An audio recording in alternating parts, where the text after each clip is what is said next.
Let's see, I'll give this to Gary, that to George, I'll give that to Paul, and that to Wendy. Hi, if your friends are into computers, software, or peripherals can make a great Christmas present during this holiday season. Today, we're going to give you our favorite suggestions for holiday gifts from the computer store on this edition of the Computer Chronicles.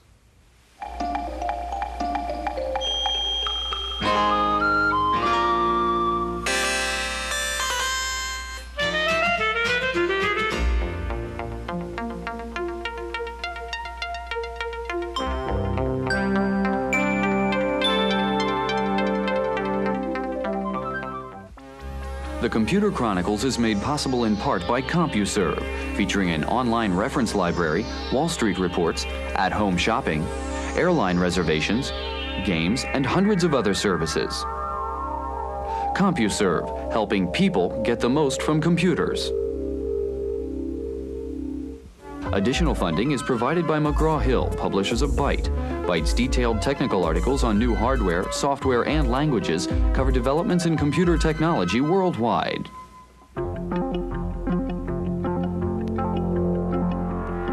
Welcome to the Computer Chronicles. I'm Stewart Cheifet, and this is Santa Claus Killdoll over here. Merry Christmas, Stewart. Merry Christmas to you, Gary. Gary, I asked you to come up with an idea, a gift idea for Christmas for a computer user, and you brought this whole operation here. Now, what is this that you got? This is called a Sony picture computer. It's this little box right down here. And you use it to add pictures and titles and things to your home VCR movies. Show me how you It has a charge coupled device scanner. It's this device here.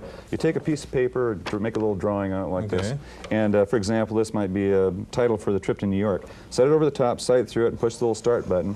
And we'll see the black and white image come up on the screen as it's scanning process. Okay, so you're scanning a little drawing you made, and we're making now titles for our home video of our trip to New York. Right.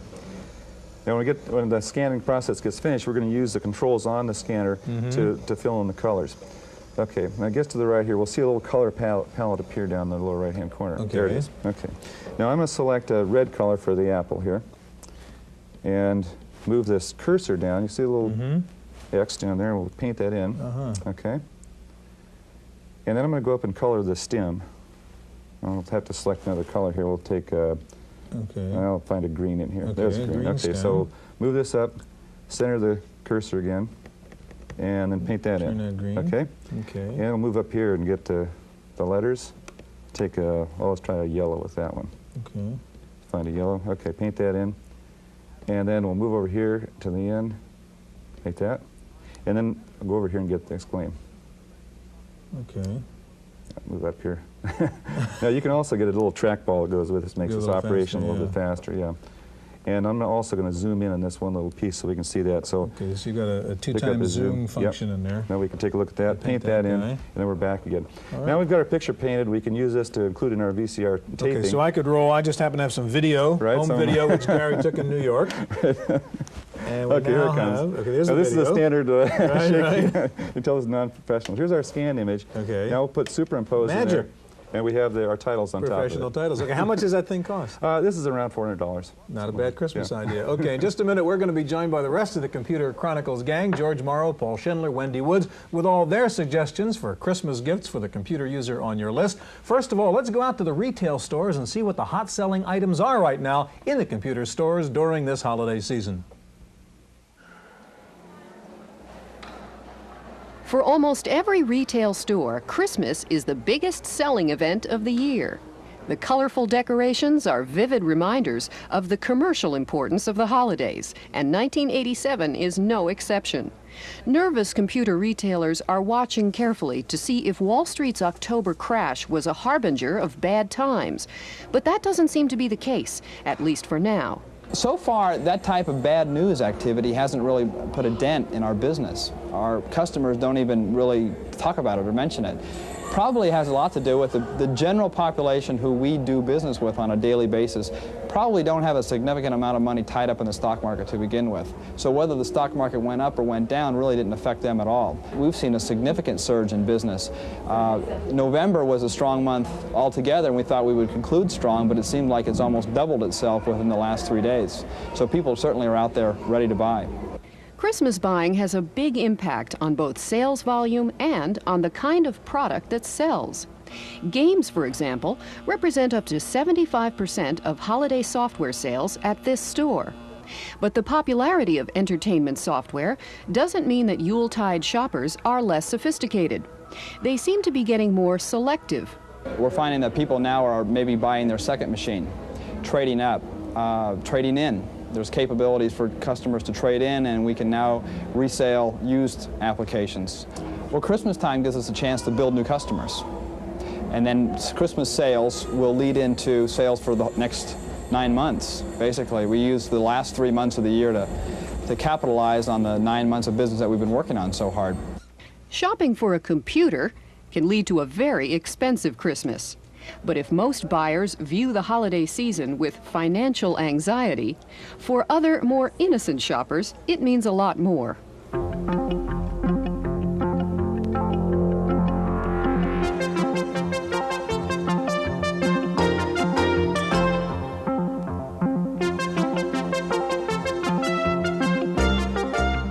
Joining us in the studio now, in addition to Santa Claus Killdoll over here, is George Morrow, our regular host and commentator and chief scientist at Nestar. And next to George, Wendy Woods, our regular reporter. Wendy, of course, is also editor-in-chief of News Bites. Gary, start. I want to see what George has got for us here. Well, I've got a lot of things. The first thing is a piece of software called Byline.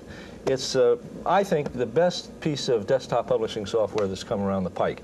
It's about $300. It's written by a fellow who used to be a professional writer and has turned himself into a programmer.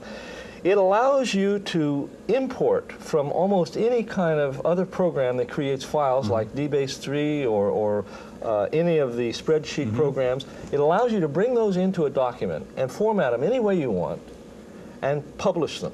And you don't have to fiddle with the file itself. The file stays just the way you want. It has got to be, I think it's going to be the standard in what civilized desktop publishing. It's pretty new, right? It's pretty new. It's just coming out. Ashton Tate is distributing it. It's a great piece of software. A good starter for a person who wants to get into desktop publishing. A good starter, and I think it's got a lot of horsepower. I think it's got the horsepower to last quite a while. Now, the second, you know, these days, we're in the transition between 3.5-inch drives and 5 1/4. Well, this is a perfect product. It's called LapLink. It's about $100. It comes with a cable that you can't make a mistake with because it has... It's got one of everything. It's got both kinds of connectors in either way, and it'll plug into any pair of serial ports. You plug it in, you bring it up. It's got a 3.5-inch diskette and a 5 1/4-inch diskette. And it's the most civilized, easy-to-use program to transfer files that I've ever seen. I use it all the time. For the transition. I not only use it for my portables, but I use it when I want to transfer files across normal computers too. It's really good. Now, the third piece of software that I think is good for Christmas is a piece of software called Higgins. Higgins is a piece of personal productivity software. I have it on my portable that I carry with me all the time. I mean, you guys won't be able to see much of this, but Wendy, this is the screen as it comes up. It's got an appointment, all my things, my activities in the day. It has a calendar. It has a directory. I'm able to come in here and look at anybody's name and address I want. I can go view this fellow, and suppose I want to call him. All I do is press telephone, and the thing, it'll dial. It keeps track of MCI Sprint numbers. I can dial all over the world. It keeps track of expenses. It'll do almost anything I want. If I have an appointment and I need to call somebody, I can call up that appointment. I can move over to the person's file whose phone number I have and make the phone call all in about 4 or 5 keystrokes. It's got to be the best piece of personal productivity software I've run into. I can't afford a secretary anymore. And this takes the place of it, and it makes me more effective. It's well named then, Higgins. Higgins, right. And how much is this one, George? This is, I think, around $200. So we have one for $300, one for $200, and one for $100. Okay, so George's picks are Byline and LapLink and Higgins. Great Christmas products. Christmas ideas, okay? Gary, what do you got here? Okay, well, this is one. Fancy now this is kind of an interesting device. This is called the Complete Hand Scanner. It comes from Complete PC. And the idea is that you get a low-cost way of getting images into a computer system. Well, here's a Gary Larson cartoon. Okay. It's one of my favorites, actually. Now, what I got to do is start this thing. I'll get to the Enter key, and I'm going to scan this as a 5-inch image. And so I hit the F2 key here, and then hold this button down, and then you'll see the image coming up here. There it is. So you're manually just sliding that across there. Okay, and we get to the end of it. Yeah, it's not too bad. And then we get to the end of this thing. We hit a key, and then that stores that away. Now we get a little menu down here. We can change the size of it, scale it to, let's say, scale it down by half. Now we can also rotate this around a little bit. Rotate it one direction. Right, there we go. Right. Yeah, upside down. Upside down is good. Yeah, right side up. Or you can crop, erase, and then they also have a stationary package, little word processor, so you can bring the build up your own letterhead with the letterhead. Put your image in there with some text and ship it out. How much was this, Gary? This is $249. It's really fast. Yeah, it is. And I think commercial scanners are probably what, 2,000 or something. Not bad. Okay, my turn. You were talking about portables. I travel a lot. For the people who are into portables, I've got a whole kit full of toys here, depending on what your price range is too. I guess one of the newest portables out is this Toshiba T1000. Very inexpensive. You can get it for $800. George, you tell me you can even get it for less than that. I've seen it in Computer Shopper for around $650. I like it. It's the smallest, lightest thing around, about 6 pounds. Very inexpensive. It has a couple limitations. Only one drive, not backlit. The battery isn't replaceable, and so on. But boy, it's got to be the lightest machine around, though. You want to just stick it in your briefcase and have it fully compatible, do everything you want, load any kind of software into it. Stuart, how long do the batteries last? Do you know? 4 hours or so. There's a couple of things. You can put a RAM card in there. That eats up some battery power. You can put the modem inside there. That eats up a lot of battery power. What people are doing is instead getting this little baby, WorldPort 1200. We've seen this before. Has its own 9-volt battery in there. You can use it on any computer. Plug it into your portable. Plug it into your PC when you use it. That's about what, $150 or $200. That's the modem part. Yeah, that's the modem. Something in that range. Now, a really neat thing is this printer from Diconics. This is a battery-operated printer. Very clever, George. You like this? Look what they did. The batteries go in here inside the platinum thing. They're rechargeable C-cells. Isn't that clever? So you don't have to waste any room with the batteries. Very nice copy. Very quiet. Inkjet printer. Uses a standard HP inkjet. Relatively inexpensive, $300–400, and excellent quality print, and pretty fast, 150 characters per second Stuart, in draft mode. Next year, I'll bet you they'll have this thing not only as a printer, but also as a scanner, and a fax machine. A couple other real quick things. If you're a portable user and a modem user, you run into a hotel, you can't get into the phone because it's hardwired. All you do is unscrew the mouthpiece, screw this thing on the mouthpiece, plug your jack in, and you can use the phone anywhere, even if it's hardwired. And is it two-way? Does that give you two-way or just one-way? Two-way. It's regular. Wow. It's same as How much is that? This is about $45. Boy. It's a terrific tool if you. And where can I get it? I've only seen it mail order. I've never really seen it in the store. One last thing, if you're really on a budget bit, you only want to spend a couple of bucks. It's about $20 again if you go into 3.5-inch discs like you were talking about. You take all your little things, put them in here, carry them around in your pocket. I think it's $19.95, so it's kind of a for traveling software, right? So if you're into portable stuff, here's all kinds of portable things for you. Julie, well, this isn't exactly what is Julie, Wendy? For the computer user, it's for the kids. Julie is what's supposed to be the world's most sophisticated doll. It's got a 64K memory. It's got a voice synthesizer. Hi, my name is Julie. Voice recognition chips in it. It will learn secret words. Children can talk to them. Let's see if I can communicate with her. Julie? Let's have a party. Julie? It's nice. Well, Julie is... See if you can straighten her out a little bit, Wendy. Okay. Julie is not listening to me like most children. But there she goes. Okay, be quiet. Are we making too much noise? That's right, we are. Okay. Let's have a party. Oh, she really is hooked on this party business. Anyway, one of the other features that she has is she has a motion detector in her, so that if she is moved suddenly, she will know it and she'll respond by saying, are we going somewhere? She also has a temperature sensor in her. I put her in the freezer just momentarily, and she indeed did say it's getting colder. And then she comes with a book. Well, how about, does she have a light detector also? That's right. She has a light detector, so if it's getting dark. She says it's dark? Right. If I put a sheet over her head or something, she would say, it's getting dark in here. And then she'd say, it's getting light. All these little things are hidden inside here. And she comes with a book, which has these little pads on them, and if you put her fingers against them, she'll respond to what's in the book. It's a neat little toy. What does Julie cost, Wendy? About $100. And it comes from? A Worlds of Wonder. So it's got a lot of the technology we've seen on the show for the last year or so. More. Look, it has motion detector, it has heat detection, and it has light detection. It's a robot, really, called Julie. Okay, Wendy, thanks. We're going to be back with some more toys for Christmas in just a minute, so stay with us.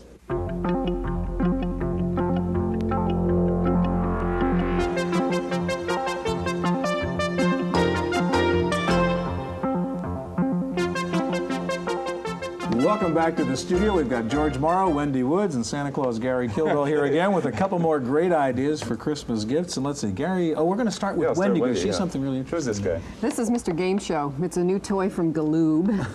And Hi, everybody. that's a toy company. So, what game should we play? Any famous phrases? He's a little bit obnoxious, but what he is What's the word? he's got chips in here. B, a cassette game. Turn him off for a second. He's got chips in here. He's got a 700 phrase vocabulary, and there are 4 different games. And depending on which game you pick, either you use this touchpad, and the lights light up around here, and he comes back with all kinds of insults and compliments, depending on whether you do well or you don't. He can handle up to 4 players at once, and he can just go on and on. What age level? This is the money that you win? Oh yes, you win money, and you can put in a cassette for extra games. This is the trivia games are on cassette. It's a data cassette or an audio cassette? It's an audio cassette. So how much is it? It's about $100 at major department stores. It's just being sold. What age level would it be aimed at, Wendy? Gee, you know, it's funny because I have a teenage babysitter who can't stand it, but his father loves it. It's for kids like us, you mean? You know, Wendy was playing it for me before the show, and as much as I hate these game shows on TV, I found it kind of interesting. It's kind of funny. So it's a kind of collection of computer games without a computer, and you can really just play it with just shows you what modern electronics is finally doing with the toy industry. This is a good example. How it's destroying. All right, I understand, Wendy, you have to go do your Christmas shopping, so if you want to unwire yourself, you're allowed to take off now. Thanks. Okay, Gary, what do you got? Video works too, and it's an animation presentations for home, office, school, things of that sort. For the Mac. And for the Mac. And apparently it works just like the old style animation where you lay down a scene, then you put another scene on top of that and move things across it and so forth. Yeah. Who makes it, Gary? Let's see. Macromind. Okay. And how much is it? $200. This is $200. Now here's an example of it right here. We've got a racetrack set up, and I'm going to start the play, and we'll see the race cars come up to line up, and you've got a little guy waving his flag, and off they go. And they're coming around the backstretch there. We don't have color or sound here, Gary, but you can have color and sound in this, can't you? Right. It's pretty good animation. Yeah. It looks like it'd be a really interesting thing to play around with. And to use, as you say, for business purposes, too. Stuart, what are these things you have here? Okay, Gary, you get business class up, okay? And I'm going to show George these little toys over here. He's been talking expensive things, $200, and before in the other segment, expensive stuff. This is $50, a very interesting program called Ask God. Ask God. Claims to be an artificial intelligence program. Basically, it's a database of the Bible. George Burns wrote it? I don't know if George Burns, or maybe he's in there, I don't know. Anyhow, so if you have a question, you really want to find out what does the Bible say about a particular subject, you can type in a natural language question. I want to know the meaning of the abundant life, for example, and it'll pull out every phrase from the Bible that talks about the abundant life. So it's kind of an interesting thing, especially for the Christmas season, called Stuart, what churches have blessed this thing? I don't know that anybody's blessed it yet, but it's $49 and it's an interesting present for Christmas. Real quickly, something called Daily Features. This is only $15 or $17, something like that. It's kind of a nice gift for your secretary if she uses a computer. When she turns the computer on every morning, it comes up with a quotation of the day, an inspirational quote, a word to learn for the day, and it also comes up with a trivia question for the day. So it's those pads, like one of those pads on a disc. Real quickly, $6.95, only $6.95. Fortune cookies on a disc. Put it in your computer. Every time you turn your computer on, you get a fortune. Wow. Gary, you got business class up there? Business class. This is by Activision. And the idea here is that basically if you're a world traveler and you'd like to find out what the customs or the money exchange, whatever it is throughout the world, you just click on it. You're going to go I'm going to click on it looks like we're going down to England. And we're going to go right down to London. And we arrive at London and we'll say, well, what we'd like to find is customs. Okay. And we'll click on the customs, a handshake there, find out about tipping, the language, and so forth. And you can see that we've got a number of things like the exchange rate. Looks like we have airline travel schedules, a variety of other hospital information. This needs HyperCard to run. Yes. Now with HyperCard, how much? It's $50 this one is. It's a HyperCard stack from Activision, I think is Gary. How much is the HyperCards? That's only $50 too. I think you buy the or comes for nothing, I think, if you buy a new Mac right now. Pretty nice. Okay, we've got about 30 seconds left. What do you want for Christmas, George? I'd like one of these Kloss projection monitors so I can put my things up on a screen anytime. You're a high-priced customer. Yeah, well, Gary, what do you want? I'll take an ETAC, car navigation system. How's that? Can you actually buy that now? Yeah. That's pretty neat. What was your car? I'll bet his ETAC is as expensive as my Kloss. Gentlemen, we're out of time. I hope you get what you wanted. Thanks for joining us in this special holiday edition of the Chronicles. Hope we'll see you again next week.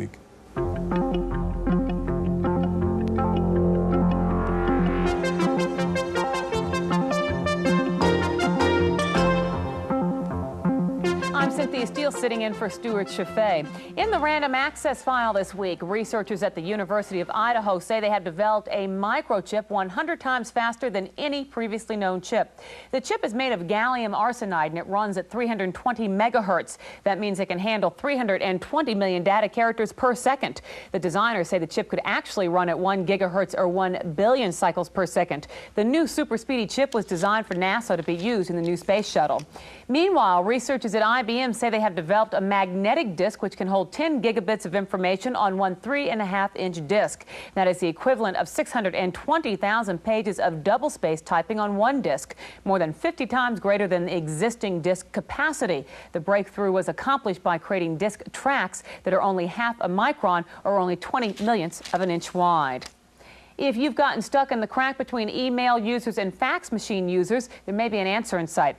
DA Systems of Campbell, California has announced the GeoNet mailbox systems, which will interface email and fax systems. At the moment, the system will only support text and is one-directional from email to fax, but it will enable PC users to send mail directly to another person's fax machine.